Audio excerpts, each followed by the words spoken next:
দিনে দুপুরে তমলুকে সোনার দোকানে ডাকাতি। মিলন বাজারের কাছে 116 নম্বর জাতীয় সড়কের পাশে দোকানে ডাকাতি। এইটা হচ্ছে সিসিটিভি ফুটেজ, অর্থাৎ এই ডাকাতির ঘটনা পুরোটা সিসি ক্যামেরা বন্দী হয়েছে।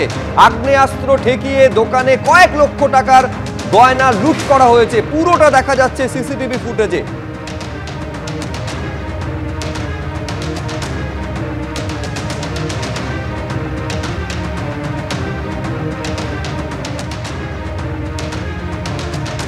আতঙ্কেতে আছি, খুব ভয় ভীতিতে আছি।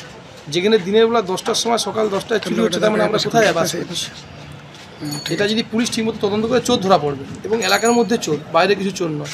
চোর চুরি করে গেছে আমাদের ইচ্ছাবাড়ি এই খালপাড়া ধরে গেছে, একটা কিছু কুক পাওয়া গেছে, তবে সম্ভবত চোর ওই দিকেই গেছে, ডিমারি বা কাকটা এই সাইডের দিকেই গেছে, যাতে পুলিশ এটাকে খুব দ্রুতভাবে তদন্ত করে চোরগুলো ধরে।